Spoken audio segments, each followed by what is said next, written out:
Hi, I'm Ethan. I love muzzleloading. Today we're taking a look at this Revolutionary War era U.S. Maryland Committee of Safety attributed musket. Brown Bess Maryland Committee of Safety attributed muskets were assembled using imported locks and barrels. This piece features brass furniture similar to a British Brown Bess musket, including a 42-inch barrel and a wrist escutcheon secured by a wood screw, which is considered a distinguishing feature of these early Maryland attributed muskets. This musket features the letters ICI in a sunken rectangle on the lock between the frizzen spring, as well as a stamped US, which measures approximately 1/4 inch in height, possibly stamped post-Revolutionary War, on top of the breech, as well as a mark resembling an inverted V within the arms of a larger V stamped at the left quarter of the breech, as well as a D stamped in the stock behind the trigger guard tang. Information on these Maryland Committee of Safety muskets can be found on pages 114 through 116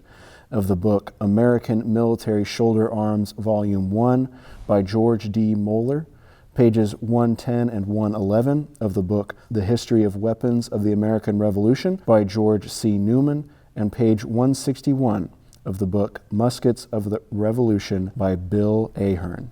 This musket features a 75 caliber bore. In August 1775, a committee of the Maryland Convention of Delegates considered the establishment of an arms manufactory in the province. This committee reported that there were 12 gunsmith shops in the province and estimated that each could produce 20 substantial muskets per month for a total production of 240 muskets at a cost of £5 each. On August 30th, the Committee of Safety set forth the specifications for the muskets to be procured. These described a British land pattern musket with a 42-inch barrel. The 75 caliber musket was to have a double bridled lock and was to be brass mounted. The stock could be of black walnut or maple, and it was to be equipped with a steel ramrod. The following is an excerpt of American Military Shoulder Arms Volume 1. The muskets were also to include a bayonet with a 17-inch blade and a priming wire and brush fitted to double screws.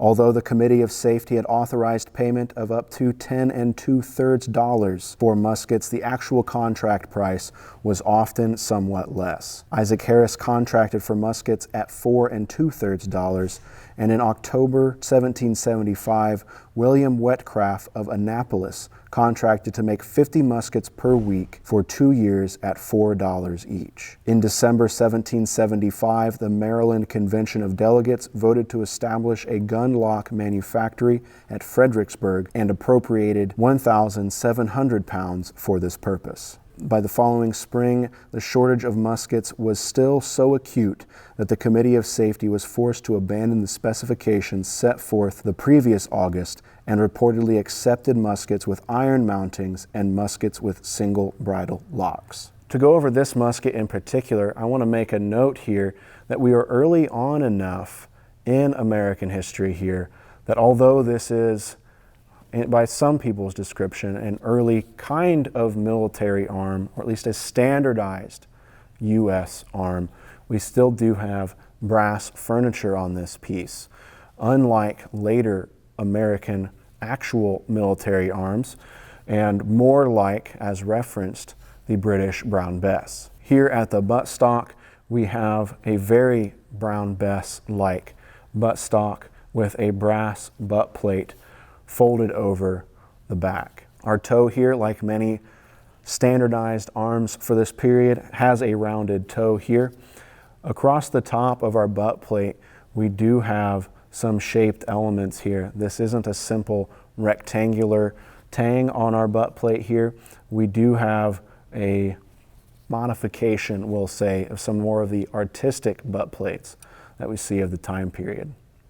This piece in particular has 3 butt plate screws, one at the top, one at 2/3 down the butt plate, and then one about 1/3 down from the heel here.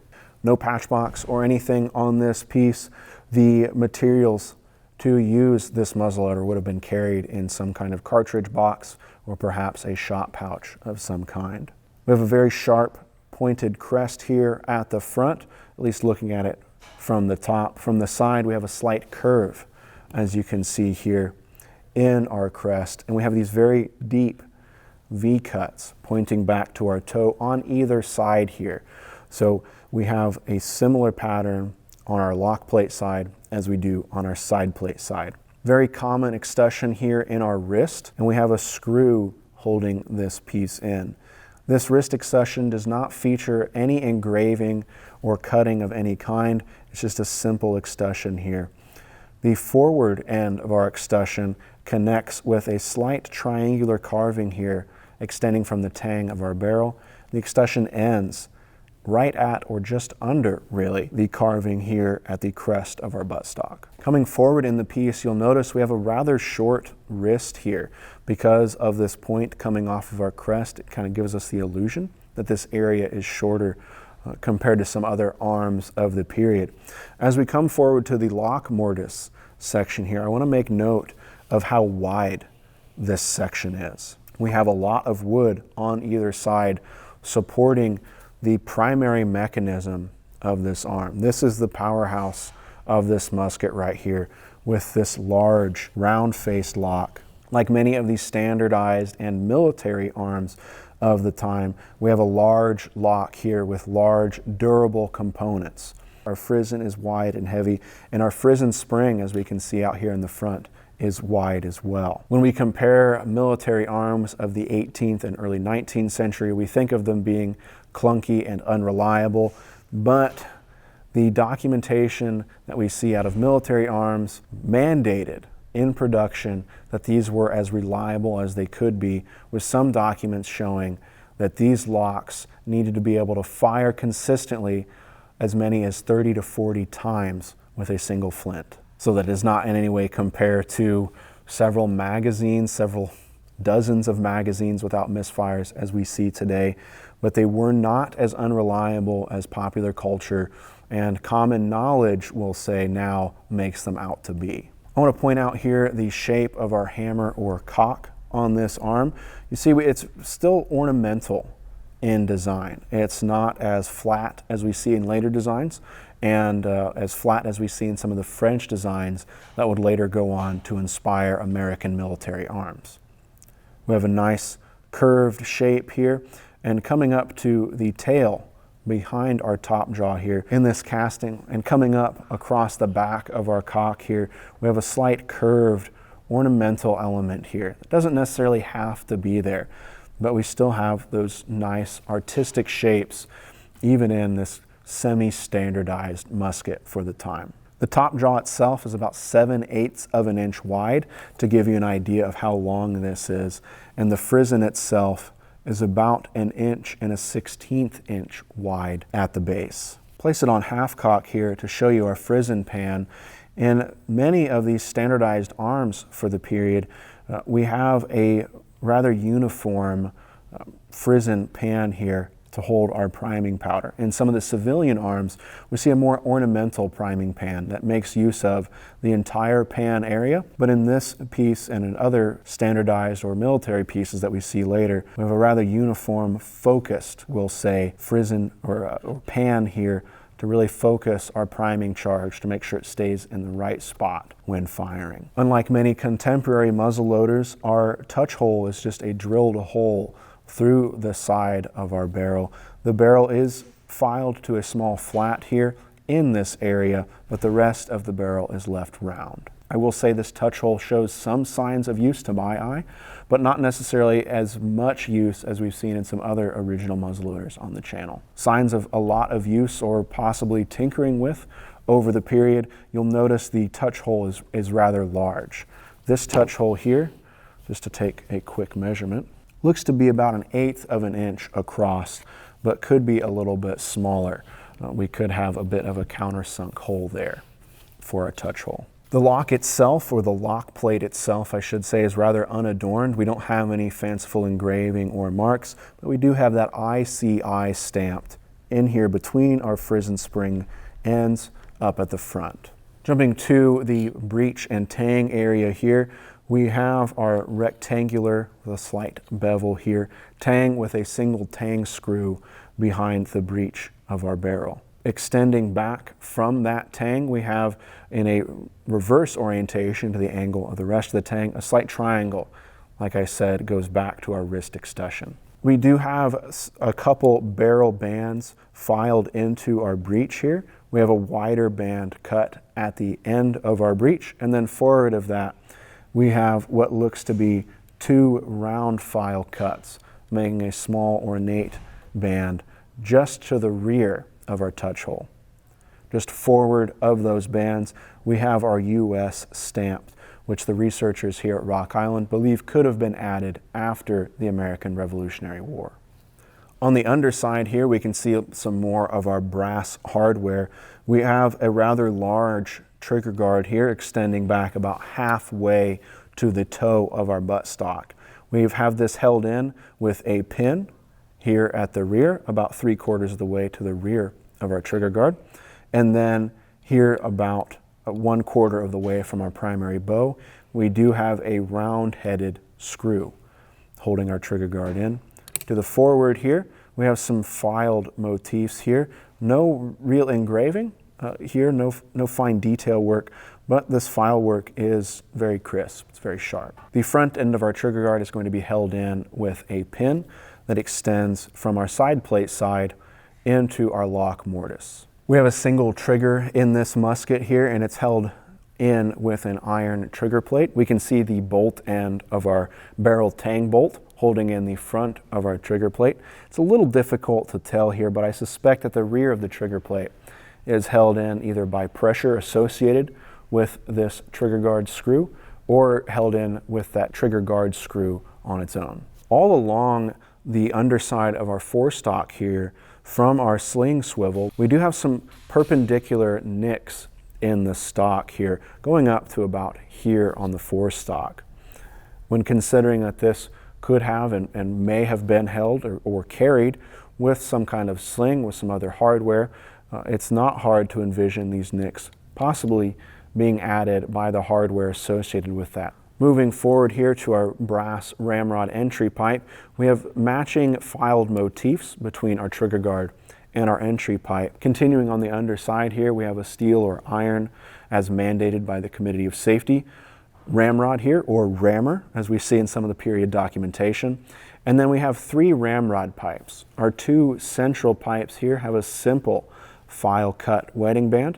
I want to make a note here, something that's interesting, is on our center pipe here that I'm referencing, the wedding band cut on the front end is a little bit wider than the cut at the rear end, possibly denoting some handmade differences there. These weren't made necessarily by machines, and we still have artisans and craftspeople producing these at the time, so there are going to be differences from piece to piece.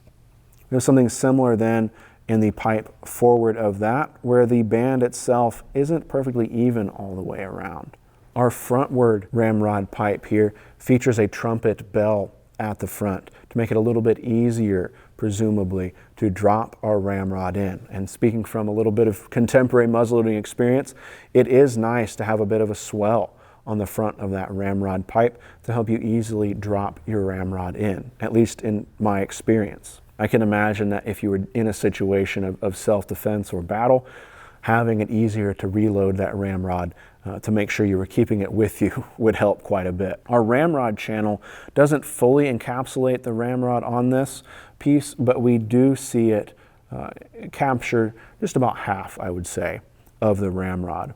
And then up here at the nose cap, I want to make a note here of some of the detail that we see in this piece. First off, we have a separation of material between the nose cap and the ramrod channel at the rear. You can see we have a slight step there before we go into the ramrod channel. It's one area of detail to make note of. Second here, we have this area or this section for our ramrod channel where it refines towards the end. This isn't just a straight channel all the way through. We follow along the ramrod, and then we swell up to the ramrod channel. Just a nice little detail that we don't necessarily see carried over into later standardized or military arms in the period. I've talked about it in some other videos of standardized muzzleloaders for the period, but we have a steel or iron rammer or ramrod here.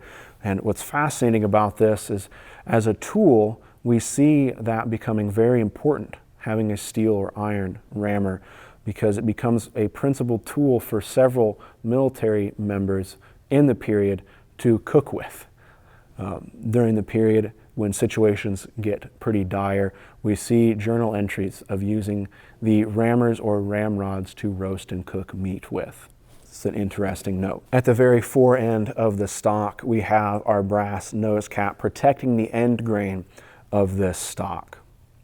And then, similar to our British Brown Bess muskets for the time period, we have a bayonet lug here at the top center of our barrel. We don't have any other front sight on this piece, so we have the bayonet lug there serving a dual purpose in this piece, like we see in English military arms for the period. About a quarter of the way back here, I want to make a note of the stock here. Just forward of a ramrod pipe, we do have a sling swivel, or the front sling swivel on this piece.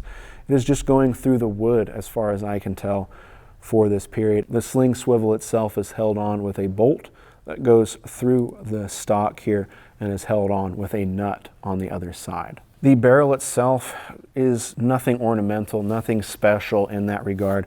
There is a taper to it from the breech end to our .75 caliber muzzle end, but we don't see any decoration or ornamentation. There are no octagonal flats except for the bands that we see back here at the breech. The barrel and the ramrod pipes are held in with simple pins that we can follow along with on the forestock, or along the forestock, I should say. Rotating around to check out the other side, again, our forestock area is very plain and very simple, mimicking the lock plate side. Back here in our side plate, we have an earlier side plate motif than we see in older military or standardized arms for the period. We still have two large lock bolts here holding to our brass side plate here. You'll notice that our brass side plate has a tail back here that is not held in by a screw or bolt. Just something interesting on arms this old that feature iron and brass. Note the finish difference between the iron and brass. This brass almost looks new. It just features a nice light tarnish. It is matte in texture, in contrast to the iron pieces that have rusted and browned over the years. Now, to my understanding, and I could be mistaken here, but it's my understanding that many of the iron parts in arms like this would have been manufactured and distributed as in the white or bright, in a bright silver or iron in color. And this patina that we see here would come at a later date through use over time. Going to the rear here, we can see our other side of our buttstock with this nice deep V cutting back, going along the top of our wrist, pointing down to just above our toe at the end of the stock. As I said earlier, we do see some nicks, some dings in the stock here, but that's something that you expect with an arm that is this old. Along the barrel channel here where the wood gets artistically thin, we see some nicks and dings, and I love seeing that. I love seeing it even on contemporary muzzleloaders, because you know that in some respect this has been used and carried, and you can imagine a little bit about the story of the people that have carried it and the people that have used it. I'm not saying that this necessarily saw committee of safety use, but just saying that in regards to this is 200 years old, and it has seen things that we can only imagine. And I think that's really incredible that we have an artifact still surviving to this day. There are a lot of great materials, a lot of great research out there about the Committee of Safety, and I encourage you, if you're interested in firearms history, especially here in the United States, to check it out. It's something that I'm wanting to dive deeper into, as it serves as a lot of the foundation for civilian arms access and ownership here in the United States, something that I know I am and many of you are passionate about to this day. I'd like to thank the Rock Island Auction Company for giving me the opportunity to share this unique muzzleloader with you here today. If you'd like to see more high quality photographs and videos of antique arms just like this one, I encourage you to check out the Rock Island Auction social media pages to learn more. Once again, I'm Ethan. I love muzzleloading. Thank you so much for watching. We'll catch you next time.